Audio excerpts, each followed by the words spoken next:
All right, it's Classic Game Fest day 2. Let's check it out.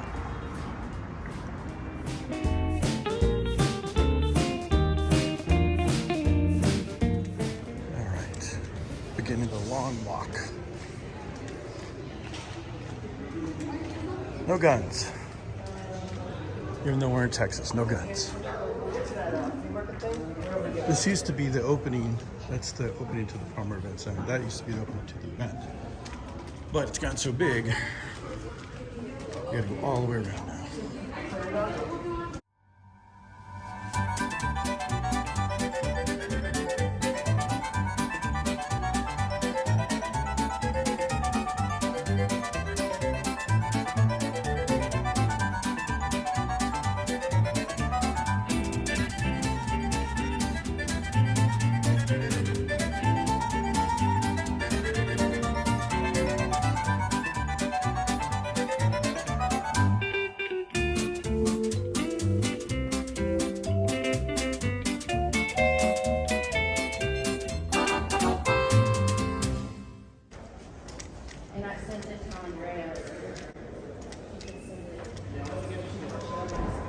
Alright, here's where you buy, pick up your wristband.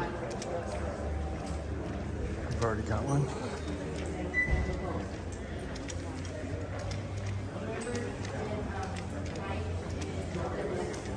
That's the second floor. We're gonna take a look at the first floor first.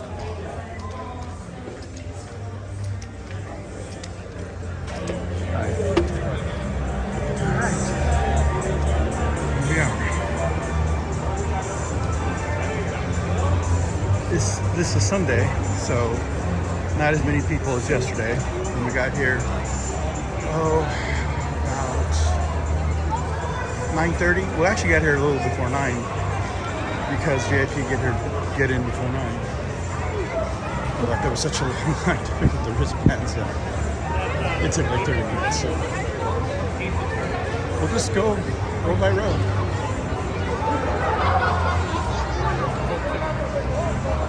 There he is. Phil, you okay with that? Hey, you still got that awesome Clean Choice 10. All right, I'm gonna run around and I'll be back. Yeah, sounds good. Okay. Yeah, I remember. Is this you too? Or that's just no, just this. Oh, just this corner. Just out of curiosity, what does this corner run? It was like $400 something. That's what I'm telling you, man. Holy cow! Yeah, that's why I'm kind of done here. What was it before? Like all this craziness? They were like what? I mean, the first time I went, it was like $225 or something for a 10 by 10. So I usually do a 20 by 10. So it's like $500 for like twice the size of it. Yeah, you got to make a lot of money just to cover the cost of the damn. Yeah, rental. it's getting nuts in every show. And that's with no electricity. Yeah, no electricity. Yeah, it's like $80 more for electricity. Yeah, that's why I'm stopping doing these shows because they're all like that, like Retropalooza and all that. Their prices are going up, and like their attendance is going down too. So yeah, it's hard to bite all that off, you know. Yeah. Man. All right. Well, good luck. Yeah, thank you. All right, we have some Halo stuff going on. Halo Land. I should probably take a little bit of time here. This is the Classic Game Fest Museum part, which is, as you see, just a bunch of stuff thrown on tables. So we'll take a quick look through here. This is going to be a long video, I can already tell you right now. Well, you already know if you look at the running time. I don't have a lot of these early, like, computer types things. I have this one, actually. I don't have a Channel F. I got that. Again, early computers are kind of like, for me. Of course, this is my first video game console. I picked up a box-bin television, and that on television too, which is basically just a television mini or slim or whatever, a redesign. Virtual Boy, I have one of those. I have a lot of these, and then we get to like these things are like Pong and Pong clones. Oh, there's an MP1000. I saw cartridges for this thing. I didn't know what it was. Yeah, it's cool. It's cool that they're out. You know, you can actually touch them, feel the knobs or whatever. This was the last Atari. This thing went on forever. Oops, drop it. 1986, way like 10 years after the original Atari VCS, which is basically the 26 2600 is. It was launched. So I have a 7800 that I have in box and I never played it. I should probably play it one day. Zoo Force. Pretty crazy that these are just out here. Oh, Genesis 3. This is again, this is kind of like the 2600 Mini Junior or whatever. Came up way after.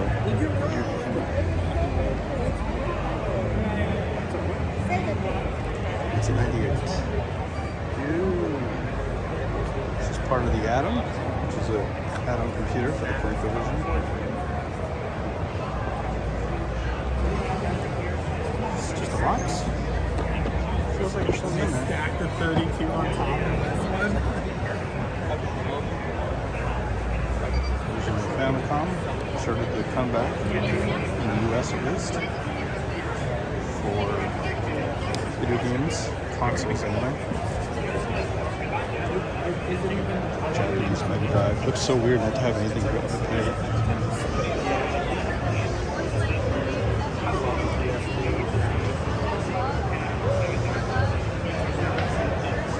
V2X. I always preferred using the Model 1 CD with the Model 1 Genesis and the 32X would have a real tower of power. You can fix it. That's about it. Cool stuff.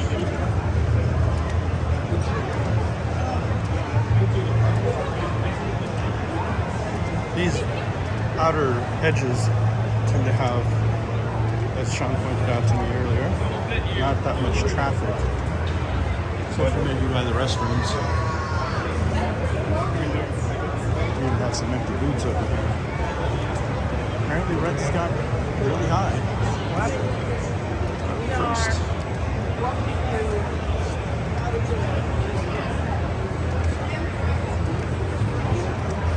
Ghostbusters. Hello.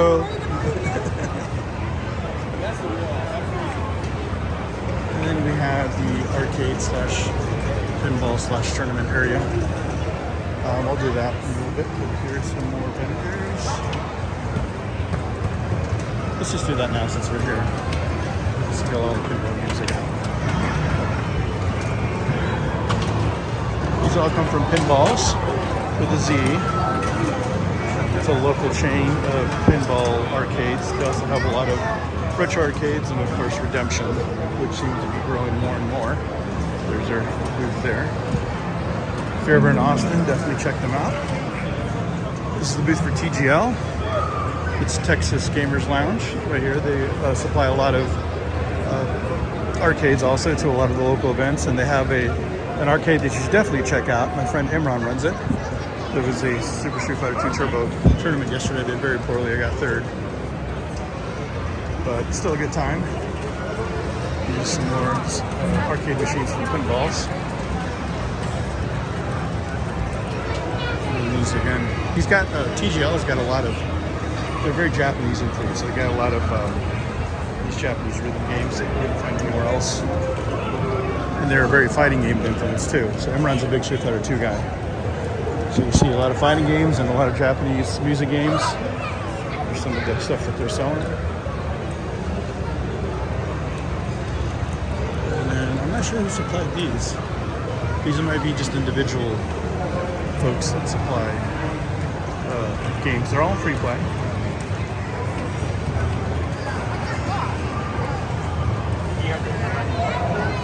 Oh, there's the Tetris World Championship qualifier area. That was yesterday. I was thinking of playing some Tetris, but man, these guys are amazing. They're maxing out at 999, 9990 or whatever the max is. It was just, I was no match for them. I didn't even try. I looked at what they were doing. I was like, there's no way. So another Street Fighter 2. Street Fighter well represented here. Some more classics. These are the Space Invaders for the cult version. Over here we have a section where they're doing streaming for some tournaments. I'm not sure. Oh, they're playing KI right now, which my friend Taylor should have been here because he would probably won it. But he didn't want to get up in time to come play. Playing his characters. Over here we have some Mac machines at Mac Game, old school. They were playing Quake 3 yesterday. I won my bracket. An old Quake 3 player. They're just a bunch of random games. Just old CRTs, some LCDs. Just free-play consoles. Over here we have the Eon Center. This is where they have the HDMI adapters hooked up to these GameCubes. They're hooked up over LAN, the LAN adapter. Playing Mario Kart Double Dash. Here we have some HDMI adapters on some N64s where they're playing a whole bunch of Smash 64. I actually bought a pair of adapters, one for each, an N64 and the GameCube from them. They're doing a deal, $100 each if I bought one of each. So, wow, that's pretty good. They sell from anywhere from $160 to $170 or even $180 online. Right here in front of the hearing monitors for our awards ceremony. So yeah, they said, well, here, you buy one of each, it'll sell it to you for $100 a piece. Wow, that's crazy. Sure, I'll do that. So that's cool of them. Pretty good deals. We have some independent video game developers. Looks like this is kind of their area. So you see the code on that one. Code up on the screen.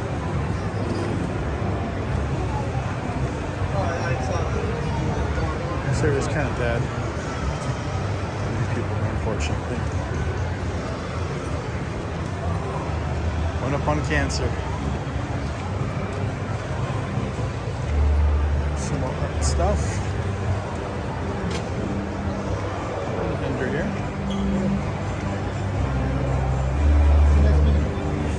Oh, Lego NES set. That's cool. It's probably very pricey if it's still here. I don't see them. I have to come back through. I don't know if you need to see that. It's like 7 stick. Mr. Steve Water War. They're selling tumblers and artsy stuff. Oh, we're here with the music section. They're playing live music the entire weekend. Some cool socks and t-shirts and stuff. And lanyards. I guess they're not t-shirts. It looks like more like posters. Like they're playing Earthline songs. Well, if you're into pop figures, this is the booth for you. This is the one. Nice. Not sure what you would use. Maybe these are illuminated? No, they're totally black on the back. You should just put them on.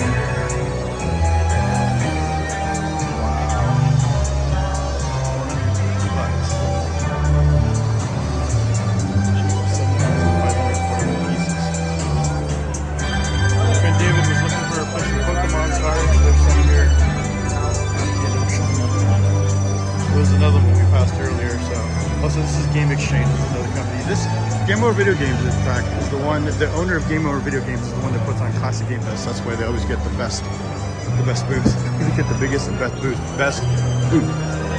because they're sponsoring this whole thing. It's broken as is video game consoles, defective, needs repair. Pick up some consoles, kind of cheap, a little more expensive than original, like $20 for a broken ass television. I got a box-in television for $45. So, you know, if you need some Xbox controllers, PlayStation controllers, I'm sure they're $5. I have to come back and get these. $5. Work? Effective.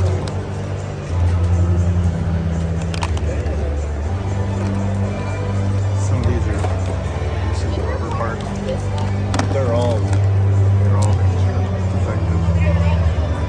Analog sticks is jacked or something. Still, if you're looking for like a good shell or something for one of the consoles or the controllers. I actually bought Nicole bought from me. ColecoVision box because we've had my ColecoVision styrofoam and everything everything else, but no box for 35 plus years. There's more game exchange stuff. Pretty good vendor. Daddy, I want to play some games. This place has a bunch of wall scrolls and pop figures as well. A lot of anime and manga stuff. Kind of goes hand in hand, I guess. Some cool artwork. Nice drawings and street colors and stuff.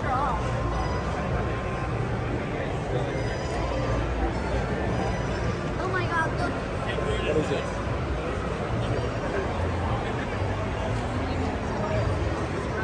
Where are these? I think they're stickers. Yeah, not stickers, like magnets. Yeah, they're magnets. Another, wow, Zapper.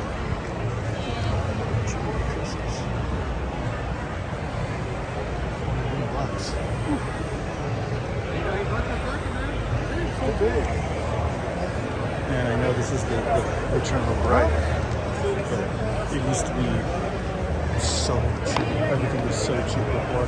Last couple of years, especially after COVID. I mean, it's always been going up even before COVID, but it seems once COVID hit, everybody was stuck at home, nothing to do, getting all nostalgic over what they used to do, and just buying up stuff, driving up prices. Oh, where's See, this would be like $10.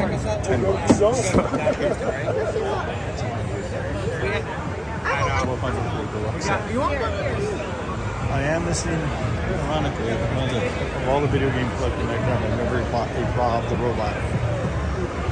That's, I always get shit for that. Rob doesn't have a Rob? No, I don't.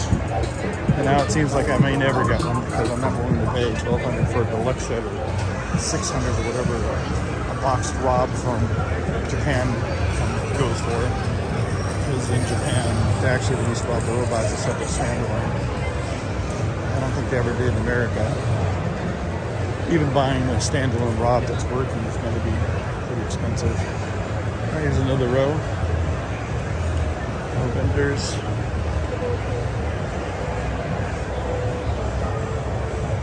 Some cool t-shirts. This should be for Ricky.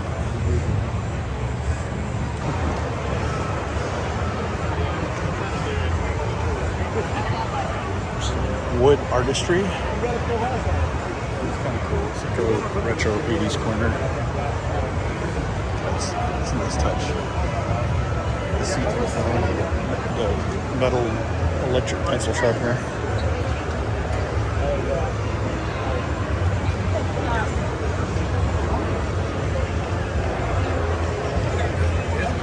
There's a lot of cool consoles here. And my cousin brought me back a boxed Famicom. I think it was like $100. I bought a Nintendo 64 boxed Japanese Nintendo 64 from a local store in 2001 or something like that. They wanted $25 for it. Boxed. Nobody wanted an import N64 in 2001, 2002, whatever it was.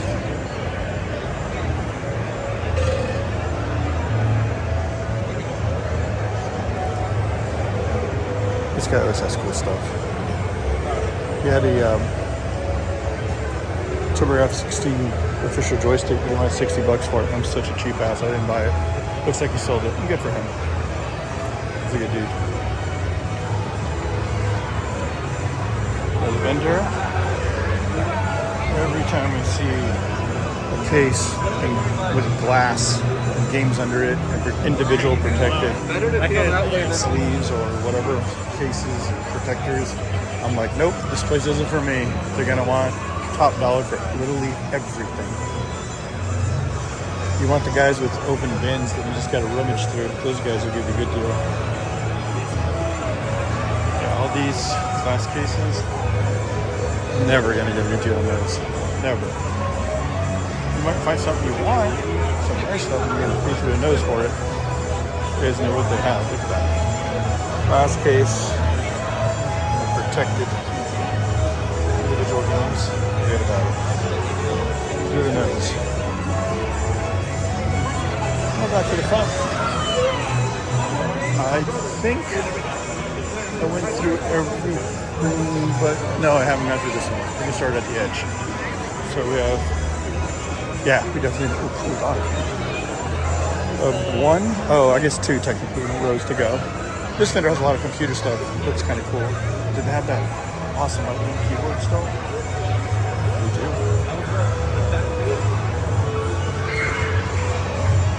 A lot of box. Oh, another boxed Apple TV.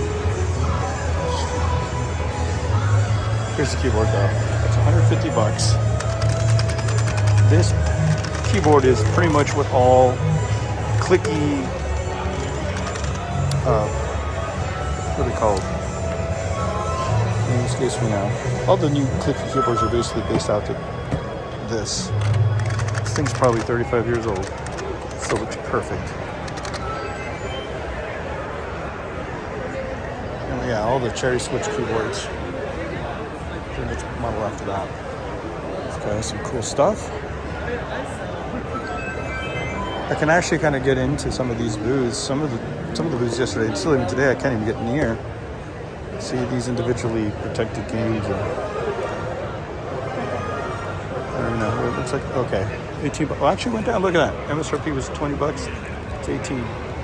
It's not too bad, actually. It's gonna make a liar out of me. Pepper 2. What's that say? 85? Can't tell. No, it must be 35 because there's another one. 35. Oh, it's sealed? Probably not a big demand for ColecoVision games. Alright, let's switch this out real quick. 25 minutes, we're getting close to it. Another vendor. Got some cool rock band Beatles stuff. Check a box as well. T-shirts. Another vendor. So that guy may be able to give you some better deals. He's got stuff in bins. Another vendor. What is this? Glimmer Cell Blacklist. VR. I've seen that before.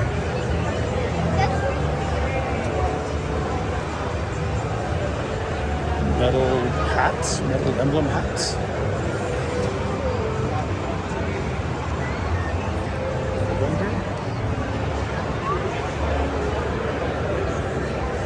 Some artwork. Those are really cool, actually. Some more art type stuff.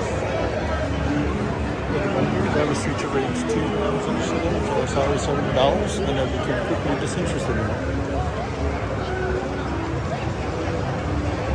Some more art type stuff.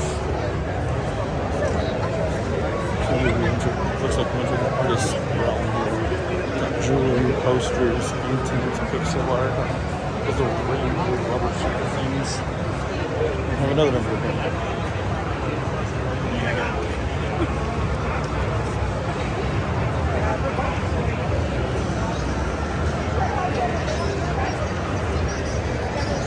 Doodle World. This is a, I shouldn't even buy one of these. 50 bucks. Homebrew.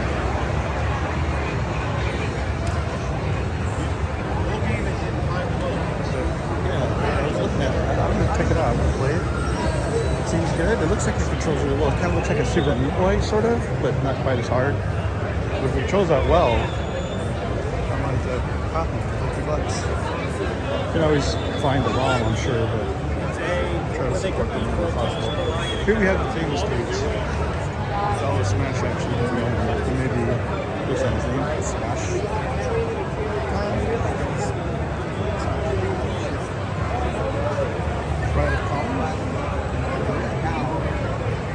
Crazy. Quite a few games there. What's the retro? Xenophobes, Check Voyager. I also want to know.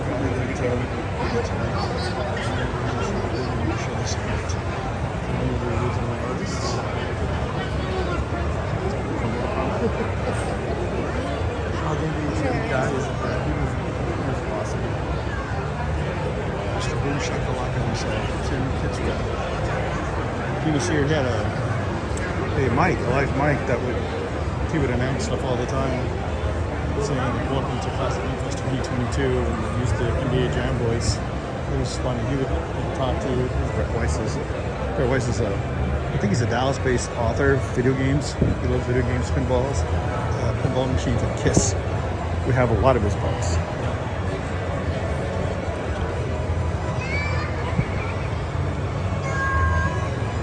T-shirts, more artist type stuff. We're kind of getting to the end there, Sean.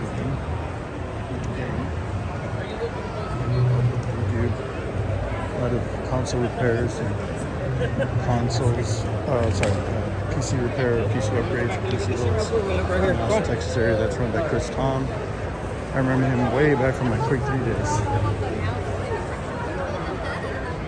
And now we're back to the field. So let's go to the second level. I haven't been there yet, so I was here yesterday I planned to not be here the whole day, but I ended up being here the whole damn day because there was 2 tournaments I was in. The Quake tournament and the Street Fighter 2 tournament, both of which I failed miserably. I did well, but I should have won the Quake 3 one. And Jesse was here, he also was too, so I can make it usual. I told the girl, if Jesse's not here, I'll probably win it. If he is, I'll probably get second. And I ended up with third.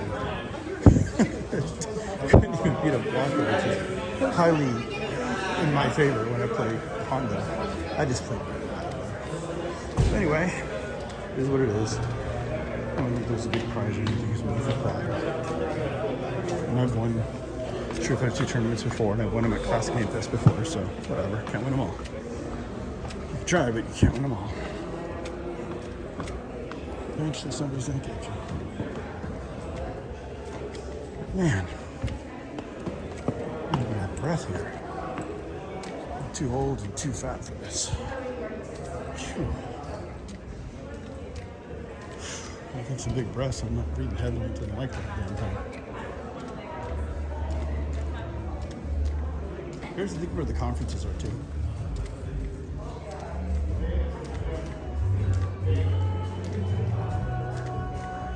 Looks like something's happening.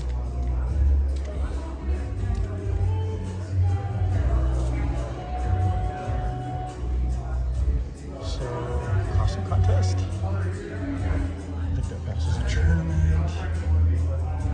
Oh, those are downstairs. Descendants of Edric, I think, is up next year. DJ Rockman. Man, that's still out of breath. Whew. Too old. I'll be 50 next year. Too overweight, too. Stupid.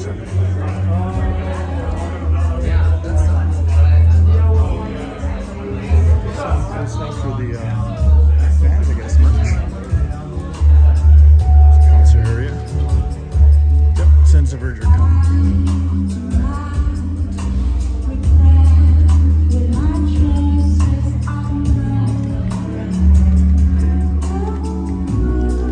Looks like we're at the 30-minute mark. At least before editing. I've just been walking kind of pretty briskly. Where are the arcades?